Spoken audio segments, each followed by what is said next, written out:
2023 সালে এক প্রেস কনফারেন্সে মিরপুরে সিরিজ খেলার ইচ্ছা পোষণ করেছিলেন নিগার সুলতানা জ্যোতি। পরে ওই বছরই ভারতের বিপক্ষে মিরপুরে জ্যোতিরা খেলেছিলেন ওয়ানডে এবং টি-20 সিরিজ, তাও আবার 11 বছর পর। 14 বছর পর আবারও মেয়েদের ঘরোয়া ক্রিকেট ফিরছে মিরপুরে উইমেন্স ডিপিএল দিয়ে। ফেরার আগের দিন জ্যোতি জানালেন আক্ষেপের কথা। জ্যোতি বলেন, অনেক সময় মেয়ে ক্রিকেটারদের প্রতি অবিচার হয়, কারণ আমরা সব সময় এমন ক্রিকেটের মধ্যে থাকতে পারি না।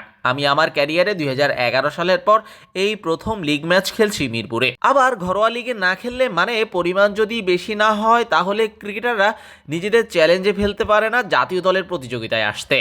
মেয়েদের ডিপিএলে এবার শেলটেক ক্রিকেট একাডেমির হয়ে খেলবেন টাইগ্রেস ক্যাপ্টেন। উদ্বোধনী দিনের উদ্বোধনী ম্যাচেই তারা মুখোমুখি হবেন ডিফেন্ডিং চ্যাম্পিয়ন মোহামেডান স্পোর্টিং ক্লাবের। ম্যাচটা হবেও মিরপুরের হোম অফ ক্রিকেটে। মিরপুরে খেলা নিয়ে তিনি আক্ষেপ করেছিলেন এবং সেখানে তিনি খেলতেও পেরেছিলেন ক্যাপ্টেন হিসেবে। ডিপিএলও মিরপুরে না খেলার আক্ষেপ ছিল ক্যাপ্টেন হিসেবে, সেটাই পূরণ হতে যাচ্ছে।